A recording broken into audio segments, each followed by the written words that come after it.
Hello, everyone. I hope you all are doing great. Welcome to Reimagine Growth Season 2, Episode 3. It's a 3-day webinar series, and today we are at the third episode. It's our last episode.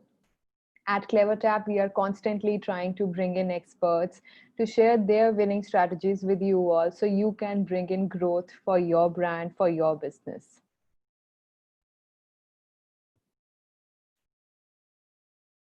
I'll give you a quick recap about the last episode, like first and second episode. So we covered topics from acquisition to engagement. We had Aniket Sinha coming in from Branch. We had John Huang coming in from Carousel, and they spoke about acquisition particularly. They helped us understand how different brands, growth brands and top brands, are using amalgamation of app acquisition strategies, and how the acquisition strategies at this point during these new times should be customer focused, like entirely customer mapping focused to be particular. Then yesterday's session was led by Udayan from GrowthX, who spoke about user engagement and how you can build a engagement engine for your own brand, which brings us to our today's session, which is around retention and growth. Because of course, the only difference that we have between brands and businesses that grow and that don't grow is user retention. And we're going to focus entirely on user retention today. On the panel, we have Rajat Srivastav from Google, who's the App Solution Manager at Google. His experience spans across app marketing domain, which includes digital attribution and category management. Previously, Rajat has managed category sales at Flipkart, and he was also working with Agio. Rajat is a retention expert, of course, and he'll be helping us understand one major aspect of retention. Besides Rajat, we have Sushant, who is a CleverTap expert, and Sushant has 4 to 5 years of experience in marketing, and he's responsible for driving growth, usage, and retention amongst our India clients. So, be it a startup or a $1 million company, Sushant always has solutions for their retention challenges. Super thrilled to have both of you on board today. Thanks for this. To give you a highlight about what exactly you can expect to learn today. So, Rajat will be talking about some particular engagement strategies that you can leverage for your Google app campaigns that will help you supercharge your retention. And Sushant will be helping you understand the importance of real-time analytics and how you can pair that with your other campaign efforts and work towards boosting your retention. So at this point, I would request Rajat to take it over and start with his presentation. Thank you, Ruchika, and thanks to the entire CleverTap team for inviting us. Hi, everyone. Hope you're staying safe and doing well. Let me quickly present my screen, and then we can get started.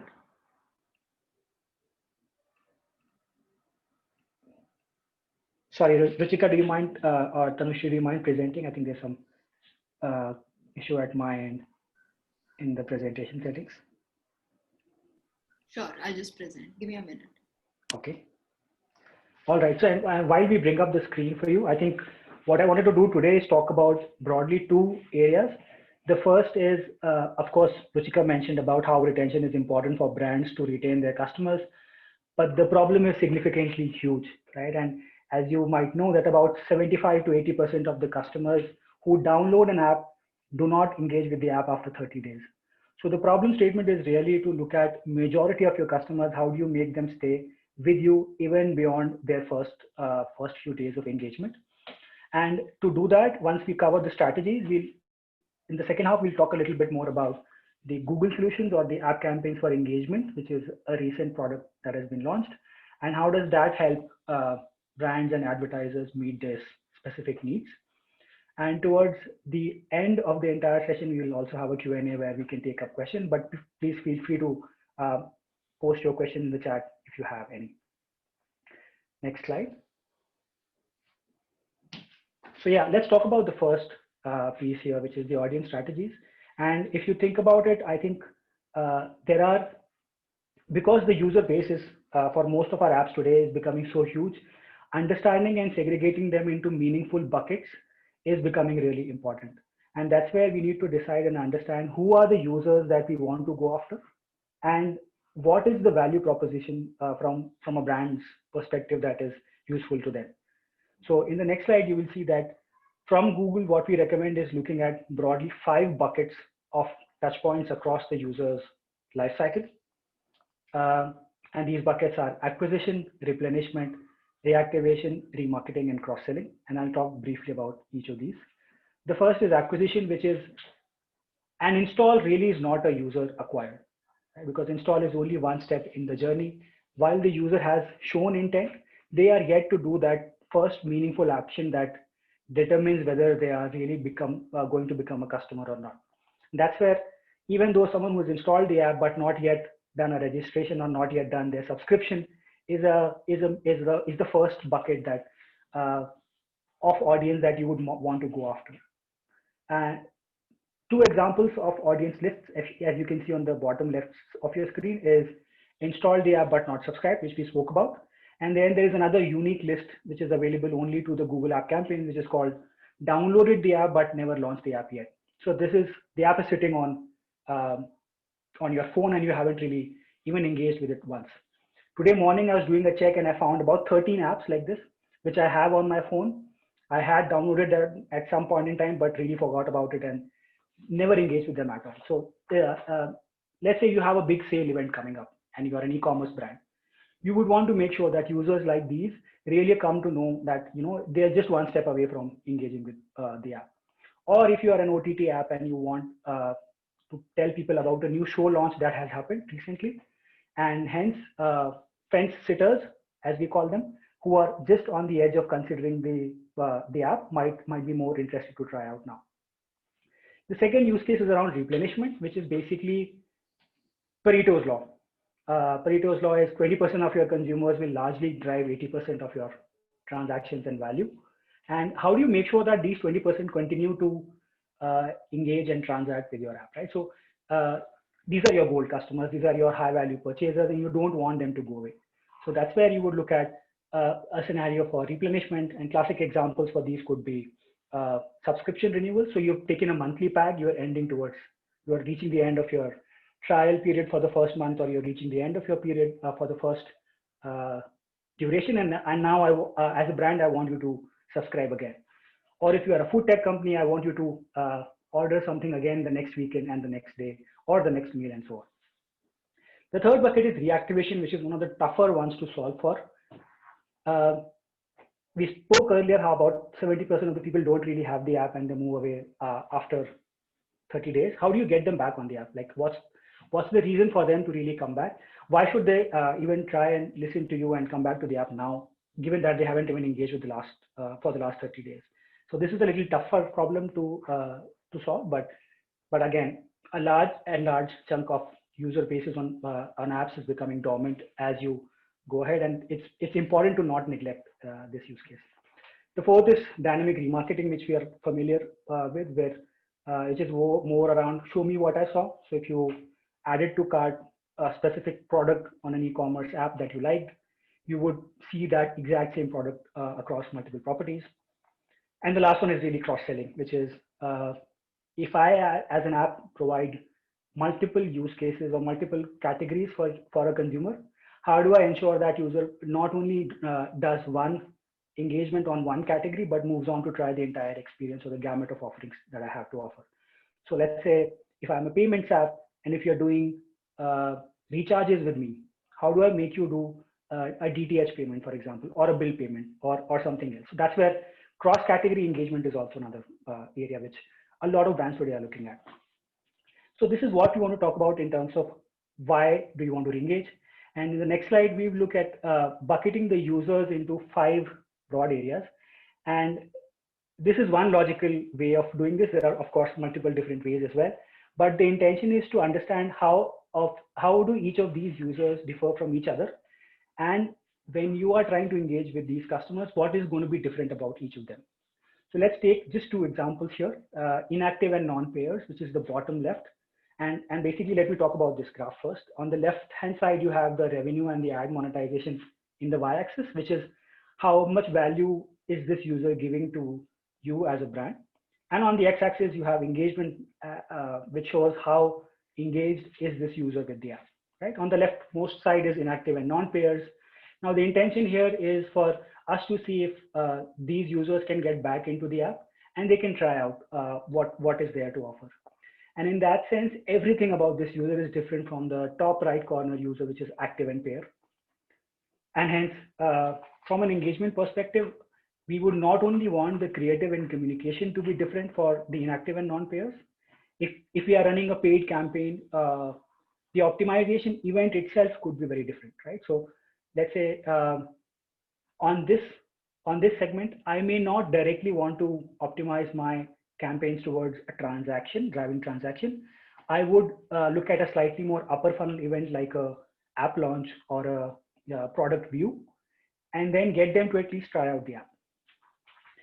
And in contrast, on the right side, active and payers, these users already engaged with the app. And my intention here is to really either upsell or tell them about new products that they haven't tried so far. And in that case, the landing page experience, the creative and communication would be entirely different. So this is where the campaign types, the campaign objectives, the CPA goal that you put to each of these, which is the cost per action goal that you put, will be very different for each of these users. But it's important to balance out and look at each of these segments independently as well as together. Moving on to the next slide. Now that we have decided what we want to tell our user base and how do we want to reach out, is the flow of around really how do we do that, right? And segmentation is the core of it. There are multiple ways of segmenting users, and I think we have spoken a bit about these. I'm assuming in the last few sessions as well. But let me quickly point out a few which are slightly different. So on the right side, if you see, you would find the remarketing funnel, which is as the user moves on to from the first step of his or her journey to engaging more deeply with the app, there are drop-offs. And how do you arrest these drop-offs is what the entire funnel strategy is about, right? You have events that you would configure as milestone events, and these would be configured in both your analytics platforms like CleverTap, as well as your attribution partners, where you would understand what's happening for each of these individual users and whether or not they are moving from step A to step B to step C, and finally to the transaction goal that you would want. And as soon as you find that the next step hasn't happened, is when there's a need for intervention. On the left side is where you see a more data focused approach on not only user action, but how have they behaved historically, or how have these cohorts moved with their engagement with a specific brand. So the first is around customer match, which is, let's say, again, through your analytics tools or your internal BI teams, you find that if I am, let's say, a gaming app, I have a set of users who cross level 3 in the first 5 days of installing the app. And more of these users really go on to purchase real money coins within the game 30 days later. And hence what you want to do is make sure that users like these are really targeted. Now this would be very different from your funnel focus, and which is where it is a lot more data driven and a lot more historically generated insights, and you can upload that as one of the segments that you want to go after. The second bucket is the event-based list combinations. So this is similar really to your remarketing funnel. However, the difference here is you're going after a more broader definition of people who haven't engaged with the app. So not transacted in the last 10 days. And let's say if you are a utility app which want a person to try the app again and again multiple times, the first few days of inactivity really is a great indicator of future disengagement and people uninstalling the app as well. So the earlier you are able to get them back, the better it is from an outcome perspective. And the third is, of course, which is again possible on app campaigns, where you have Google playlists. So you can just say all my users. And this is a great option if you're uh, doing a massive rebranding exercise, or if you have a host of new features that you've launched inside, let's say, a short video app. So let's say you did not have a feature which was critical to the app earlier, and you've recently added this. Now you want to make sure that all of the users within the app are aware of these use cases, and then that's how you can reach out to them through the all users list as well. So we've spoken about what kind of use cases we've spoken about, how do you bucketize these users and really get to building these audiences. In the next section, in the next slide, we will talk a bit more about Google App Campaign solution and how does that meet the needs of each of these use cases.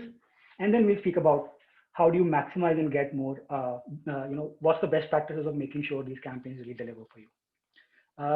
App campaigns for engagement is very similar to the UAC or the install campaigns that a lot of you might be aware of, which is the Google solution. It's a machine learning based product entirely for driving acquisition.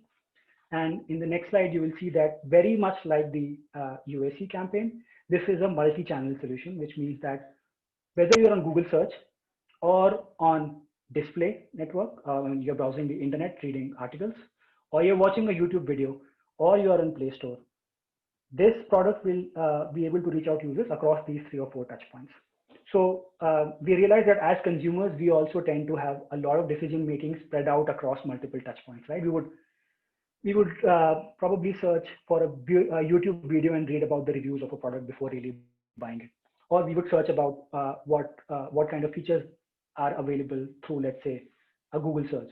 Or we would read about it on a blog or a network post. And hence, each of these touch points are really important, and they tie back the user journey for us to understand which is the right channel for each of the users to convert on.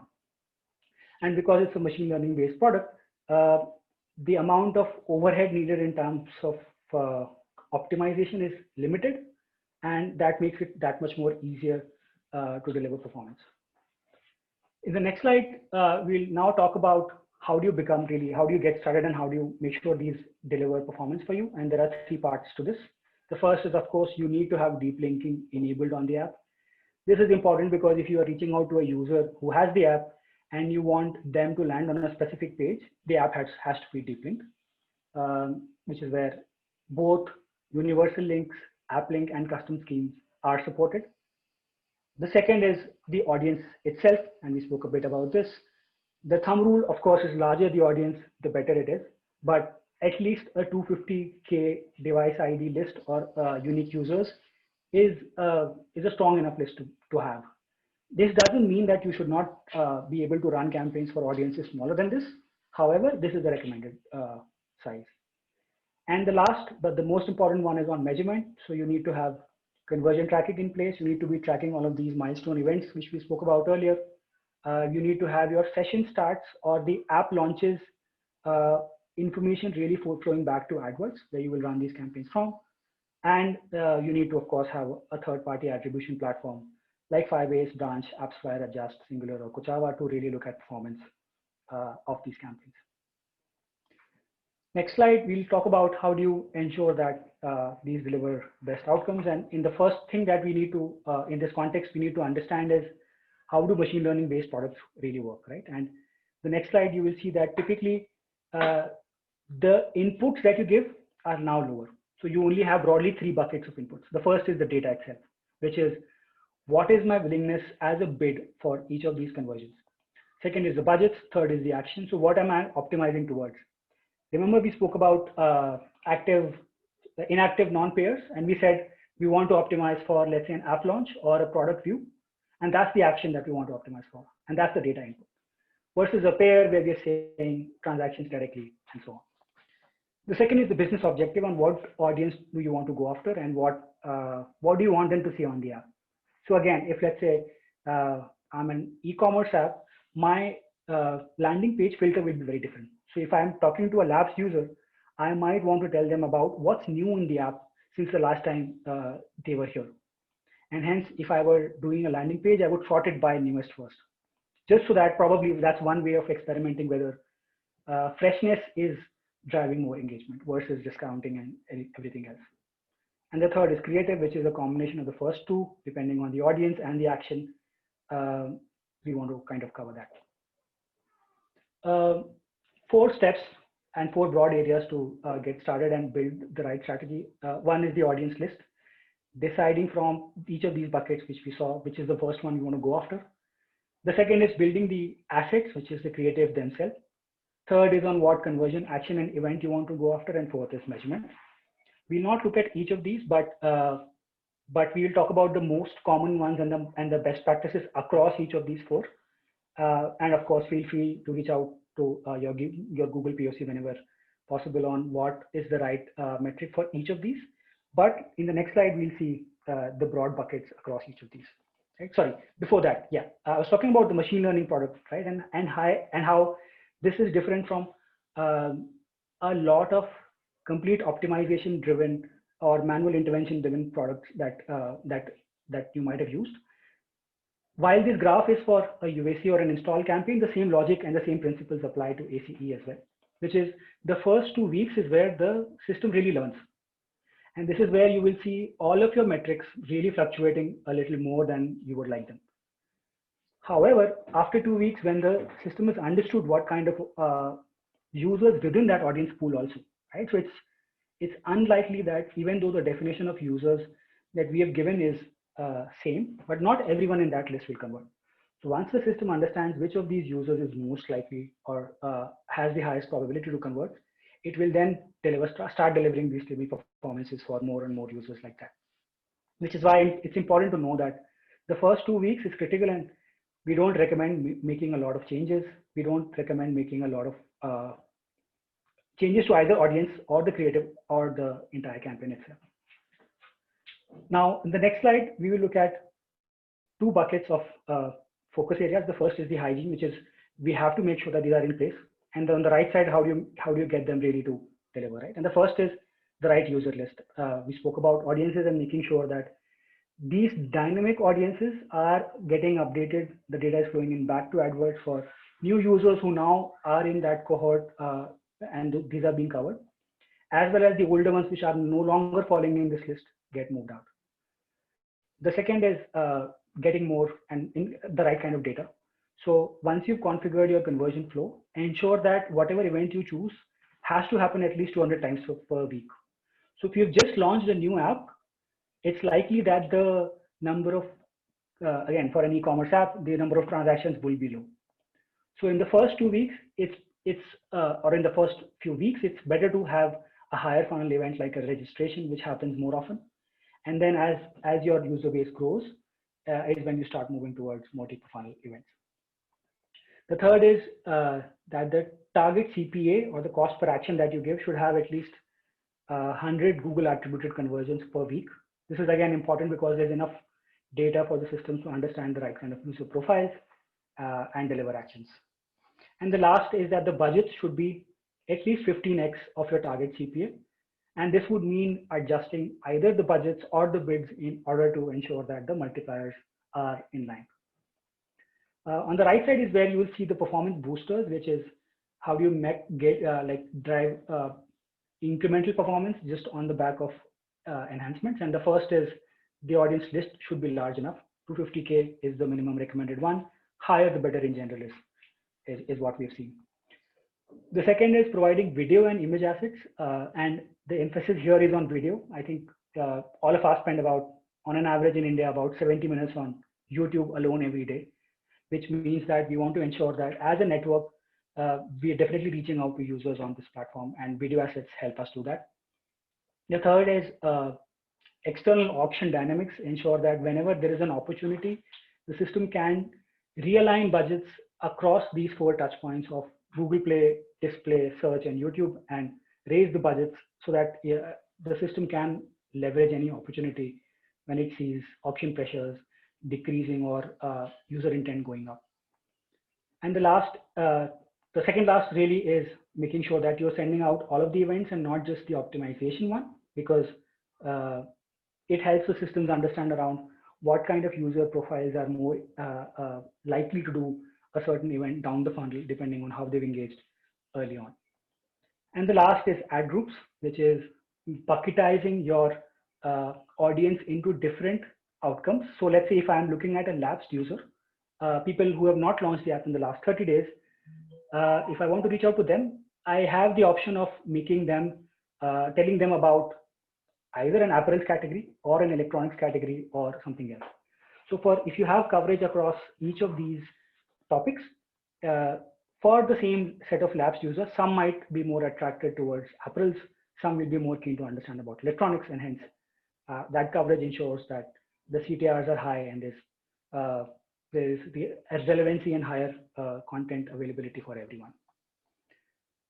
All right, that's all I had from my side on the on making the most of your app campaigns. Thanks again for your time.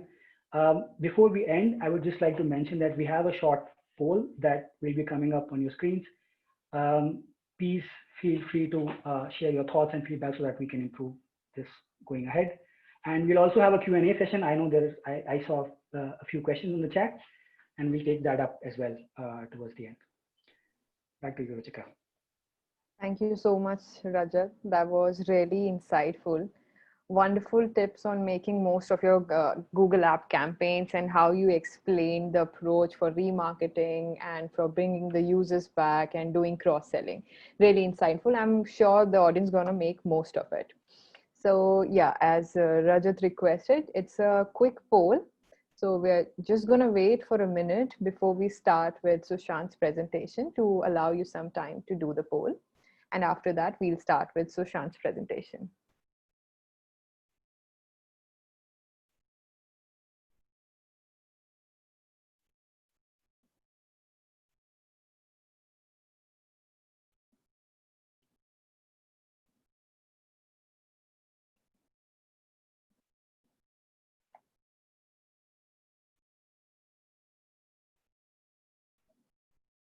I think we should be good now.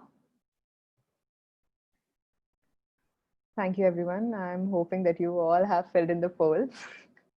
So like I mentioned, Sushant will be talking about analytics, the importance of analytics. Like it's never enough to press upon the importance of analytics, how businesses should understand what these data points means and how to make the most of these data points. Most likely these data points are where you'll find all the answers to your challenges, be it retention, be it acquisition, or anything else related to your business. So Sushant will be talking about it in depth. So over to you, Sushant. Please go ahead. Thank you, Ruchika. Hi, guys. My name is Sushant. I am a customer success manager at CleverTap, and it's a pleasure to be speaking with you all today. Good afternoon to everyone. So as Ruchika mentioned, today I'll be going into how analytical insights can, drastically influence your engagement strategy and help boost your app user retention as well. Now, having a campaign strategy for your app is great, but engaging with your end users without a solid understanding of the underlying analytics and is like taking a shot in the dark, right? If you don't understand your user, you're just guessing at that stage. Now, let's continue and we'll see how analytics and also engagement can go hand in hand to create an effective retention strategy. And this helps you prevent your app from being a leaky boat, which has a poor retention, right? First of all, we'll start with funnels. Now, funnels is a good indicator of where exactly your users are dropping off as they enter and start experiencing your app. Conversion funnel analysis will help you understand exactly how people are interacting with your app. It visualizes the user journey and shows you how many people convert and where they drop off. So firstly, if we can just move on to the next slide. Let's back up a bit, right? Now, how do we set milestones to track user conversion and consequently drop-offs along a funnel, right? So let's say for an e-commerce app, an important metric for your business is, of course, transactions. Accordingly, for social media apps, these could be signups and daily active users, right? The more daily active users you have, the better advertising opportunities. Now, the first step is for you to define which metrics are essential to your app success, right? These are the conversions which your funnels are always going to be built around, right? The second step is identifying key touch points.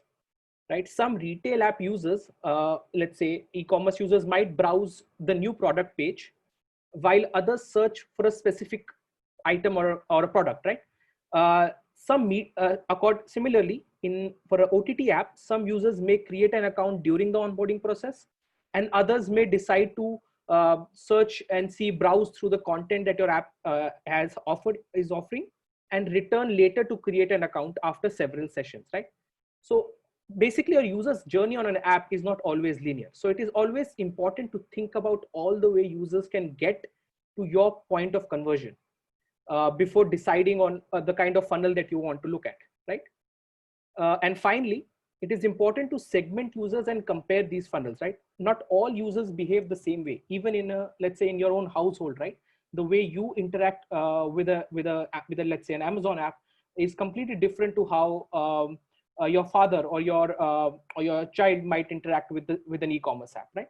So it is important to consider that not all users who end up converting are similar, right? They are diverse in many ways.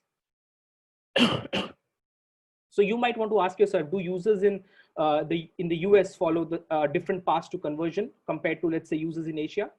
Or do female users convert faster than male users? Maybe, as I mentioned, right, your parents might take longer to convert, but they're more likely to become repeat customers after they have built a understanding of the app. And they're also expected to convert at a much higher order value, right? So this type of information is very critical for your growth strategy, right? Moving ahead, we will now see. Now this is here is an example. This is a basic small conversion funnel, which is as we were discussing for an e-commerce app, right? This helps you understand drop-off points in your app, right? The example that you can see on your screen is one where I've added, the first event is an added to cart to identify how many users who have added a certain product to cart and then go ahead and complete purchasing the same product, right? As you can see, there is a gray aspect, and those users are basically your drop-off users, right?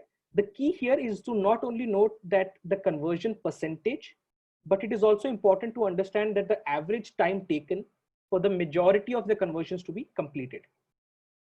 Now, what this helps you understand is this paves the way for you to understand a more effective campaign strategy, right? Where you understand what is the golden window of opportunity after which it is imperative for me to engage with the customer, right? So if I do not engage the customer during this time period, I may lose the customer, right? So the time taken here helps you understand that crucial information, right? Going ahead, we move on to conversion analysis, right? Now here we help understand analyze basically the time taken between different user actions, right? So the time-bound trend on CleverTap helps you identify how effective your communication is inside the app. So let's take an example here, right? Naturally, if a user is, let's say, deciding on purchasing a 2,000 rupee handbag versus a 500 rupee t-shirt, there is less chance of him taking longer on buying the t-shirt versus a handbag, right? It is natural for him to take longer while he's buying the bag.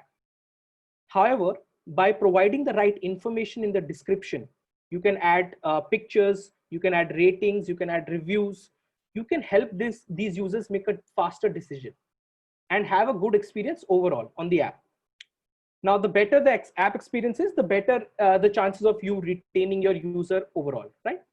Now, measuring how long it takes users to move through your funnel, which the conversion analysis time-bound trend helps you with, is helps you understand basically in terms of identifying opportunities for in-app messaging, remarketing campaigns, and also fixing UI to boost these conversions. Now, how do you know how long to set your conversion window for, right? To start, you can use historical data. How long is it currently taking your users to move through each step of the funnel? Now, you should also consider the nature of the funnel, right? Let's say in a travel booking app, funnel stages can represent users browsing different destinations and vendors.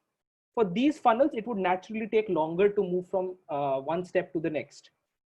There are shorter funnels as well. There could be funnels like an onboarding process, which ideally should be completed in a single session, where the user installs the app, launches the app, and then he registers for your app, right? Again, this could be different for different apps and different use cases. So, which is why it is important to identify which steps take more time and which can then present an opportunity for personalized marketing. Let's say for a travel booking app, a push message notifying a drop in airfare, or let's say an email listing, which could help in terms of listing the top rated restaurants and attractions for a user's destination of interest, can nudge your user towards a purchase. So all of this is very important. So as long as you understand the time taken and the trend there, you can then accordingly interact with these users and engage them at the right touch points. Now moving next onwards. So yeah, as I mentioned earlier, each of your users is unique, and it helps to compare and contrast your different funnels to understand why one segment, in this case, let's say your gold users, may not have as high of a conversion compared to another segment, say your platinum users. Now, if you go deep into this, you might find a key insight crucial to improving the app experience for your gold users, for instance, right? Let's say, for example, it could be as simple as automatically filling in an address or a saved address for a platinum user versus a gold user, or even having his card details saved, right? Now, finding user segments that are most successful at certain steps, these give you more insights about how to target them in the future and why the others get stuck. It could be that are there users on an old app version that's always crashing? Is that causing a drop off? Are there users who have been users for your, let's say, for a long period of time, and they have a higher conversion compared to your to the new users, right? What about users who do convert? Do they search for the product rather than browse, right? Or do the users who do end up purchasing your product, are they rating your products? Are they reviewing your products? These help you understand a basic understanding of how different user sets have different patterns on your app. And then you can,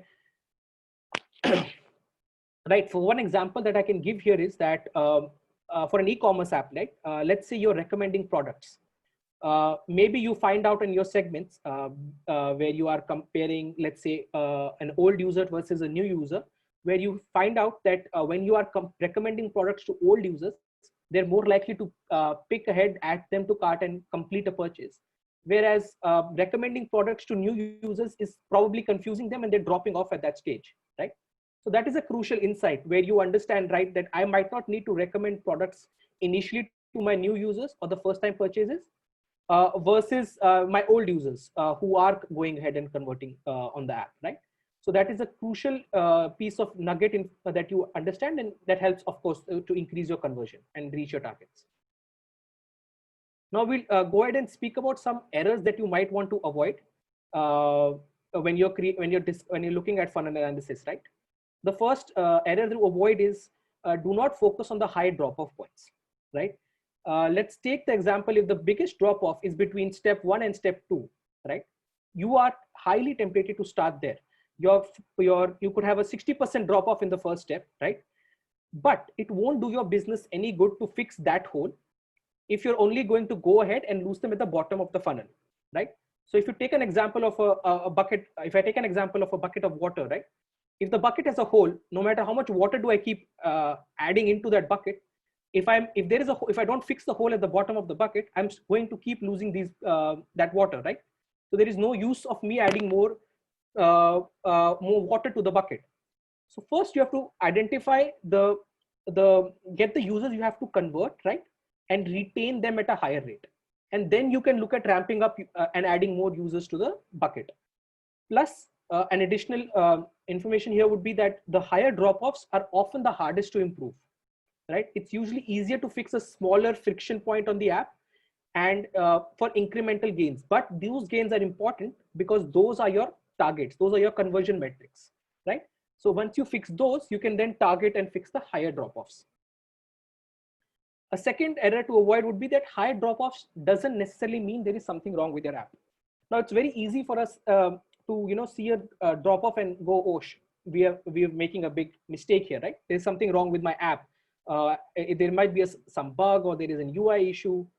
But you might want to step back once and stop and think, are you attracting the right type of users to your app to begin with, right? Let's say your app specializes in selling clothes, right? Men's fashion wear, women's fashion wear, but you don't sell shoes. But you're attracting a lot of users who are looking to purchase shoes, right? Maybe this is dependent on where your campaigns are being run, attracting users, new users. So you might want to look a step back and see who are you attracting, and to make sure you're driving the right users to your app, right? So that would be the first step. So if you're good on that step, then you can look at fixing out the drop-offs inside your app and identifying what are the issues, what possible issues that could be there to solve there, right? Now for the final error to avoid, all users do not follow the same conversion path, right? Now consider the funnel and flipping it, right? One way to eliminate this friction, that let's say if you can take an example of a travel booking app, right? Or even a ticketing app, right? Maybe a user does not want to log in or register himself initially, right? He might want to look at, let's say, an e-ticketing app. He wants to look at the movies. He wants to look at if the tickets are available. And then when he's about to purchase, you want to ask him to register and sign up, right? So that is one way of flipping your funnel over, right? Because again, this helps you ensure that the user is experiencing the app before you make him sign up, right? You're not asking him to make a commitment before he's seen who he's committing to, right? So this is another aspect that you can look at. Okay, moving onwards. Sorry.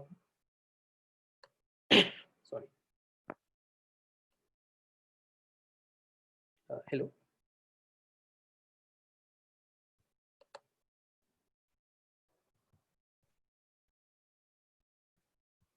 Yeah, Sushant, we can hear you. Yeah, sorry, just 1 second. Not able to see the screen. No problem. Right. Now, going ahead, we'll just move on to the golden formula of having retention, right? And those are cohorts. Just give me a second. Yeah. Sorry, guys. Sorry, just one moment. Yeah. If you can just go one slide back, sorry. Yeah. Now, we do see as marketers, right? We are very guilty of looking at vanity metrics like downloads and active users, right? And we love hyping up that we have had X number of downloads during the season, or we have these many active users, right? But they don't necessarily always give you the full picture that is there to look at, right? So it's easy to look at these numbers and think that, hey, I'm getting a good growth. But in reality, what it could happen is that you might be losing users after, say, 3 days, right? So you might have users, might have 500 million users downloading the app, but there could be 300 million of them leaving your app inside 2 days, right? So you're spending precious time and you're using your resources to acquire new customers. But what are you doing? What's the whole point of that when you're going to lose them, right? You're using all of that effort for nothing. It's going to waste, basically. So how do you find out exactly what makes some users leave while others users stay, right? So this is where cohorts comes in, right? It allows you to group users who perform any event within your app. So let's say users who signed up for a trial account in the last 3 days, right? And monitor their activity over time. So this lets you spot trends inside each cohort and allows you to adapt or pivot your marketing strategies to fit those trends. So we'll be looking at 2 things here.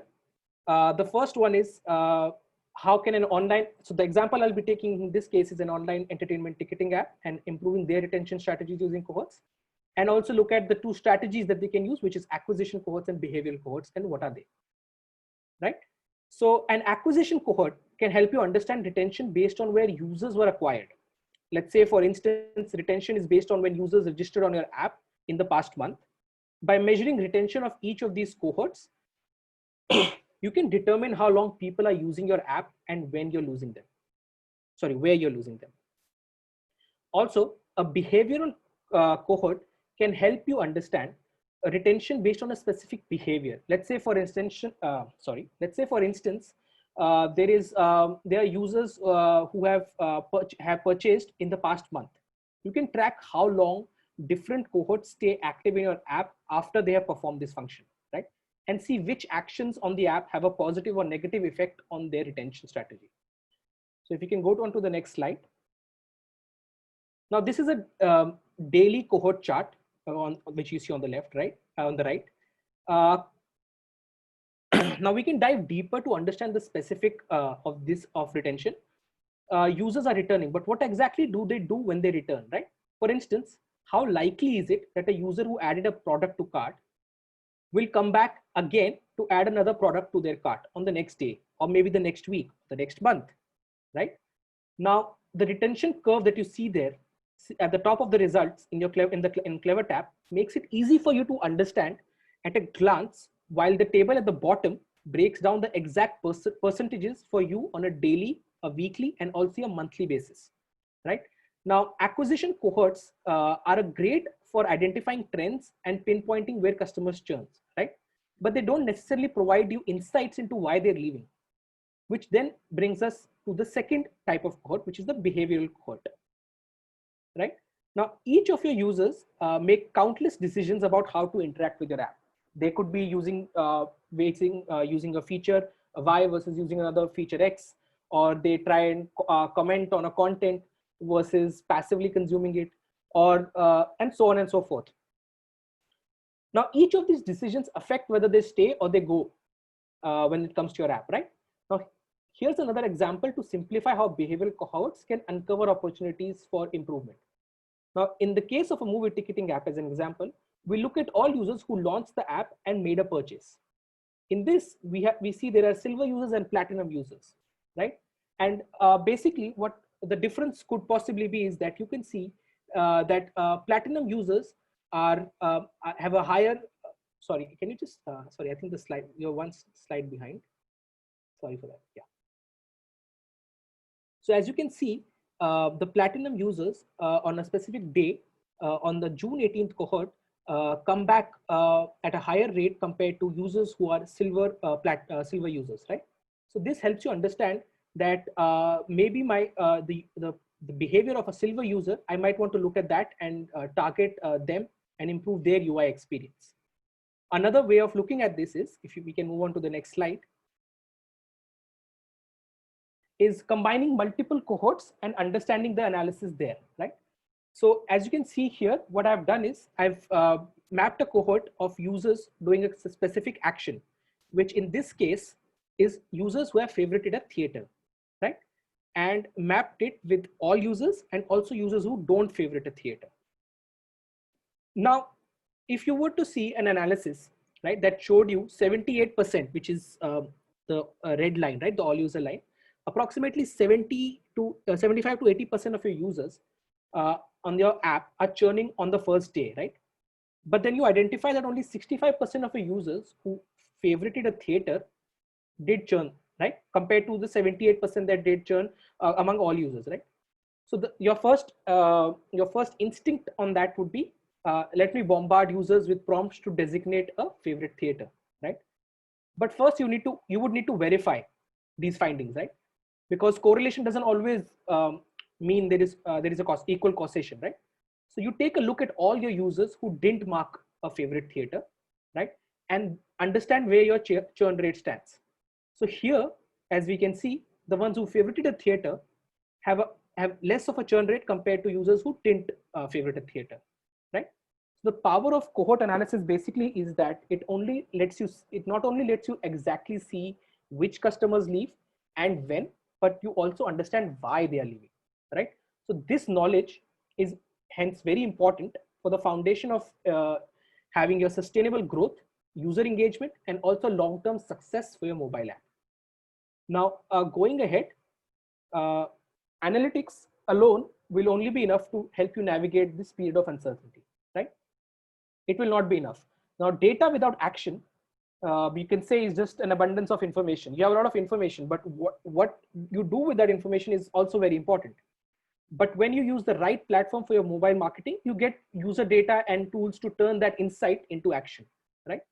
Now, armed with our findings on where exactly users are dropping off and what aids and inhibits their retention, right? Let's put these insights into action and hence craft an effective retention strategy via the lifecycle optimizer. But first, let's look at why is it important to have a tool like this.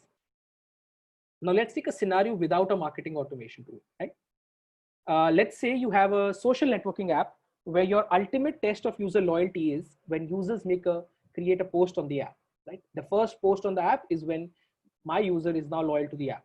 For me, that is my end goal, the conversion funnel, right? Now you want to see that app succeed. So let's see, let's take a user, let's take Sushant, right? He downloads the social media app, right? He launches it, but he doesn't register within an hour.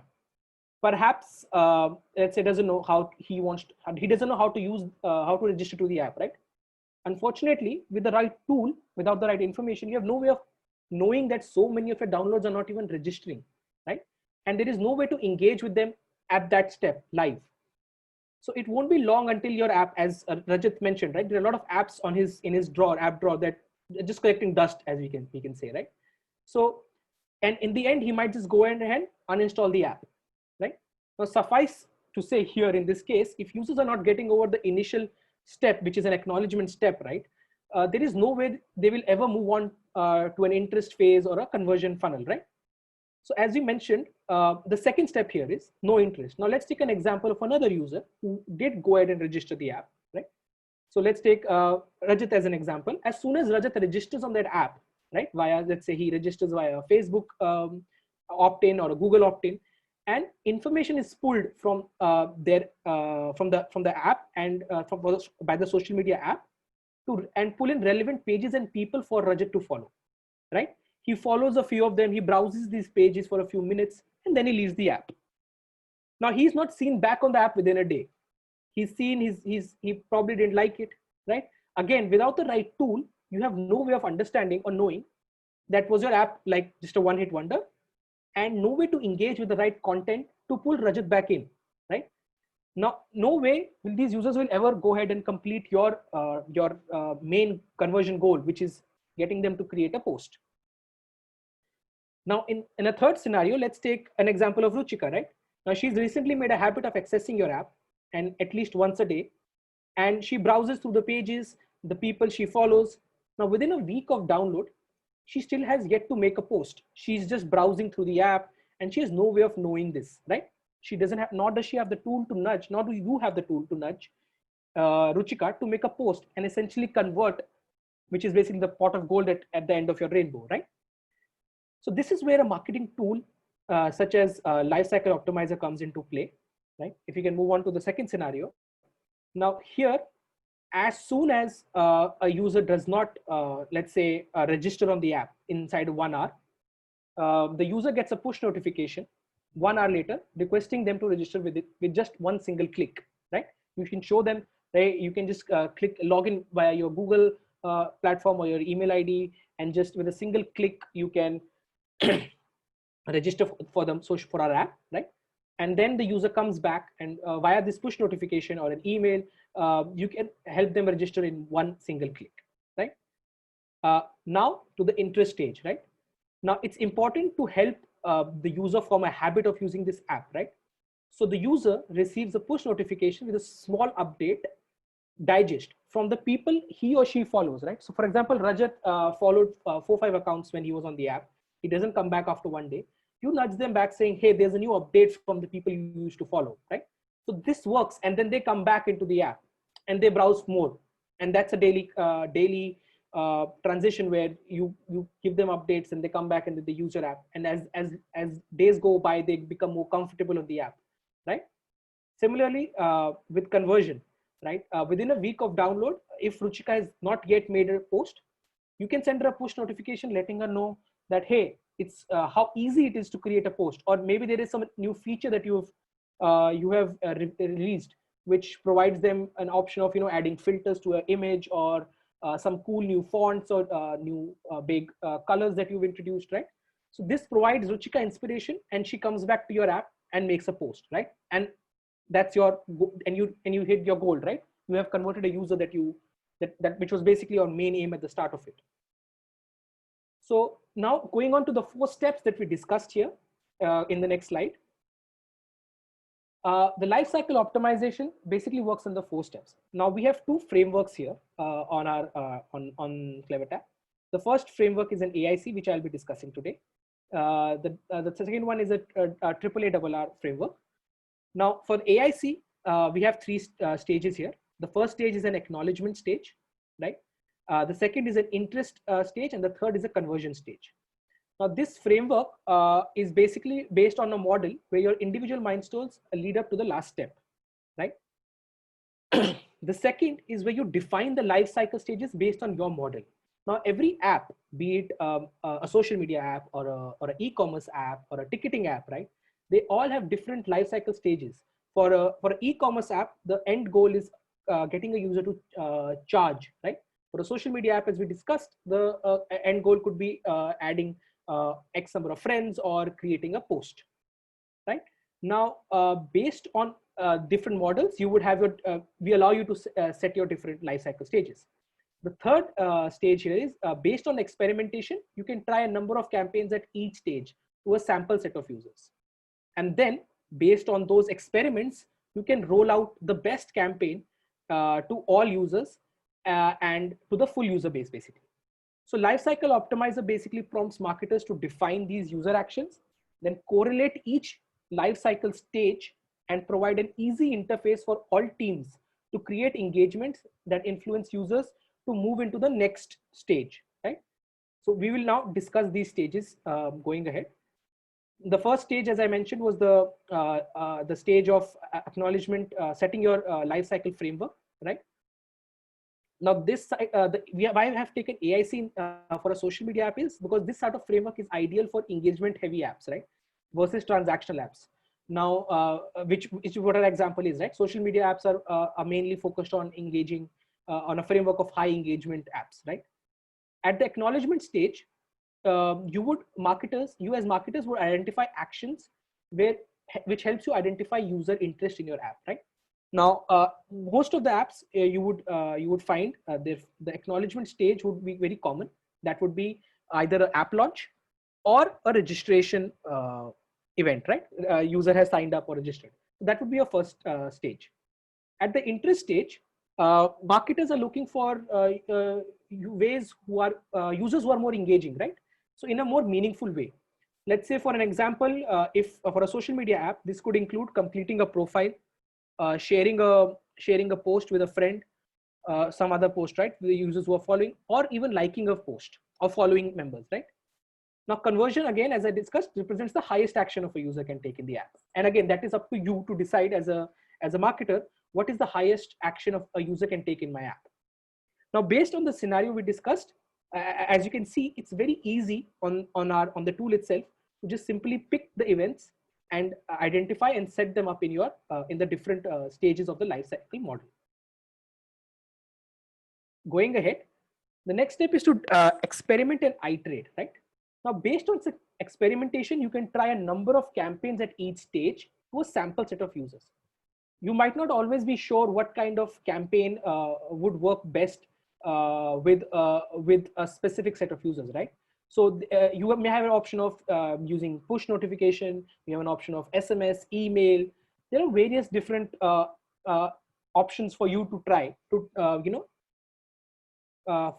for you to try there.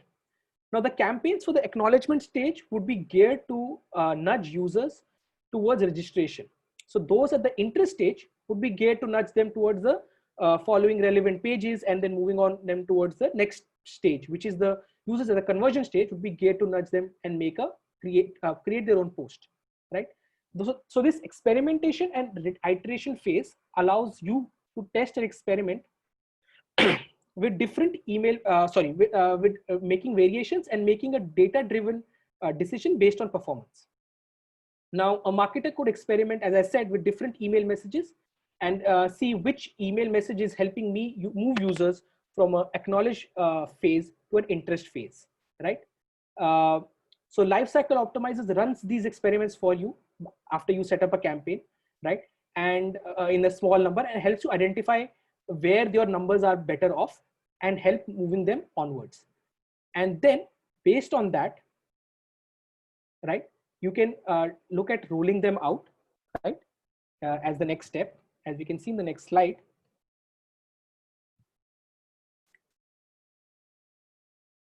Right, as you can see here, after identifying which campaign works best for your audience, right, by, let's say you sent one campaign A to 20% of the audience, campaign B to another 20%, and you saw that campaign B was performing much better in terms of conversion compared to a campaign A, right? So this helps you understand that maybe campaign B is more effective, and armed with this insight, you can then go ahead and roll out this engagement to all your users and stop every other campaign that is currently ongoing, right? And so armed with these insights, marketers are able to make data-driven decisions and roll out campaigns that have a tangible effect on each life cycle stage, right? You can also use these to automate the process in terms of journeys. You can create inside journeys, then you can use to create omni-channel campaigns, which help you reach your users on the ideal channel to improve engagement and also your lifetime value. To conclude and summarize lifecycle optimizer value, it is a great tool that helps you tie together analytics and engagement and provide end-to-end solutions by modeling user actions on a relevant framework to help you meet your business goals, thereby boosting your overall retention. So where you also review the life cycle metrics at a glance, you understand where your key customer metrics are, compare them, and ascertain the impact of each segment. Then you use those metrics to maximize the retention and LTV, right? You can transition your users through life cycle stages, impact retention and overall business KPIs. And also, as I mentioned, right, it helps you to experiment and understand what are the more effective campaigns. So you can try campaigns out before you release them to a larger audience, to ensure that when you do release the campaign out to the whole audience, it is more effective, and it is a data-driven decision, right? It's just not a decision based on, marketer A felt this campaign, an email campaign would be better off than a push notification campaign, without necessarily any data behind it, right? Armed with data, you can always make a more a decision that is more knowledgeable in that and more sure in that case, right? So yeah, so that brings me to the end of the presentation. If you have any questions, you can please just list them down. Thank you, Sushant. That was really insightful. Loved how you explained how analytics can help people understand which users to retain, not all of them exactly, and then understanding the right opportunities to engage them, the right touch points where they can be engaged to like ensure there is high retention. And of course, the formula that you explained, that it's all about data plus action, and action can come from lifecycle optimizer. So brilliant. Thank you so much for that. So we're going to use this time to maybe do another quick poll. Won't take a lot of time, and you can utilize this time to put in your questions if you haven't put in already.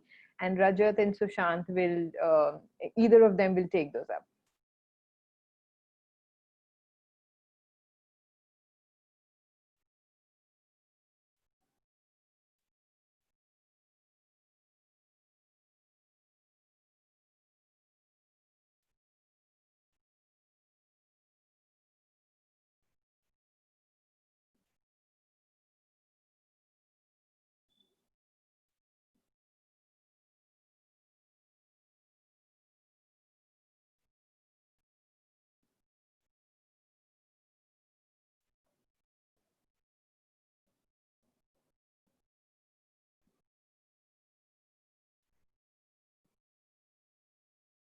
Okay, I think we already have some questions.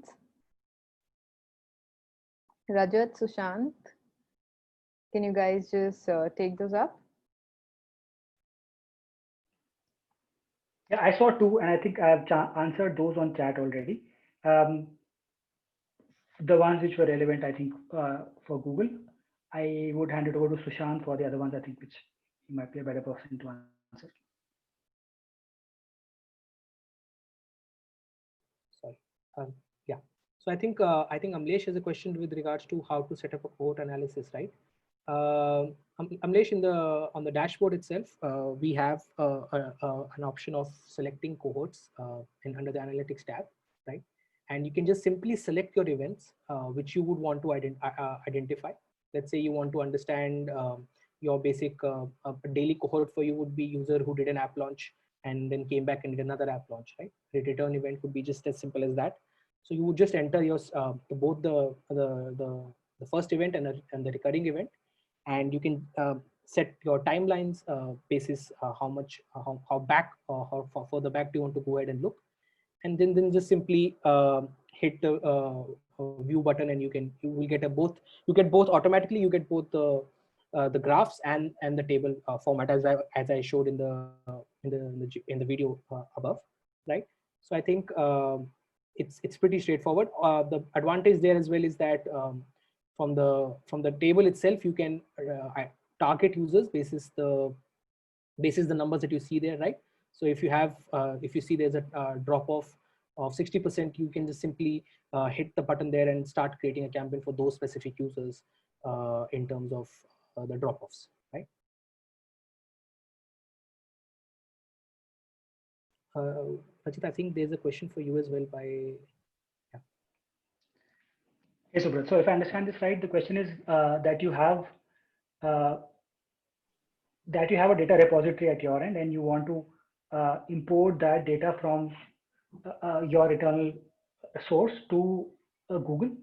So the import is possible. I think there are two things to keep in mind here: that what is the identifier that works, and I think one more question which was answered earlier was around the identifier itself.